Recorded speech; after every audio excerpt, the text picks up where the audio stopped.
ఏపీలో భారీగా పెట్టుబడులు పెట్టేందుకు మరో సంస్థ ముందుకొచ్చింది. అల్యూమినియం తయారీలో మంచి పేరున్న హిందాల్కో సంస్థ సీఎం చంద్రబాబు సొంత నియోజకవర్గం కుప్పంలో ఓ భారీ ప్రాజెక్టును నిర్మించనుంది. దాదాపు 586 కోట్ల వ్యయంతో ఇంటిగ్రేటెడ్ అల్యూమినియం ఎక్స్ట్రూషన్ ఫెసిలిటీని ఏర్పాటు చేయనుంది. ఈ యూనిట్లో తయారయ్యే అల్యూమినియం భాగాలు ఐఫోన్, స్మార్ట్ ఫోన్లకు చాసిస్ ఎన్క్లోజర్ తయారీలో ముడి పదార్థాలుగా ఉపయోగించనున్నారు. ఈ ప్రాజెక్టుకు సంబంధించిన ప్రతిపాదనకు రాష్ట్ర పెట్టుబడి ప్రోత్సాహక బోర్డు SIPB ఆమోదం తెలపనుంది.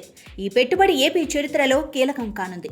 ఏపీని యాపిల్ గ్లోబల్ సప్లై చైన్లో భాగం చేయనుంది. కుప్పం భౌగోళికంగా చాలా వ్యూహాత్మకమైన ప్రాంతం. బెంగళూరు నుంచి కేవలం 120 కిలోమీటర్ల దూరంలో ఉండటం కుప్పంకు plus point.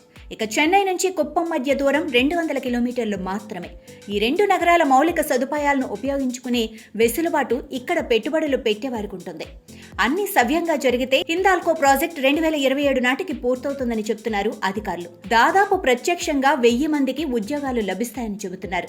AP electronics component manufacturing policy 2025-30 కింద ఈ ప్రాజెక్టుకు ప్రభుత్వం ఆమోదం తెలపనుంది. దీంతో ఈ సంస్థకు సబ్సిడీ కింద ల్యాండ్, ఇతర ప్రోత్సాహకాలు అందించనున్నారు. హిందాల్కో పెట్టుబడి ఆంధ్రప్రదేశ్లో గ్లోబల్ స్మార్ట్ ఫోన్ తయారీ రంగంలో కీలకంగా మార్చే అవకాశాలు స్పష్టంగా కనిపిస్తున్నాయి. ముఖ్యంగా ఐఫోన్ తయారీలో ఉపయోగించే చాసిస్ భాగాలు, PCBలు ఇండియాలోనే తయారు కావటం వలన భారతదేశం మేక్ ఇన్ ఇండియా లక్ష్యానికి మరింత దగ్గర కానుంది.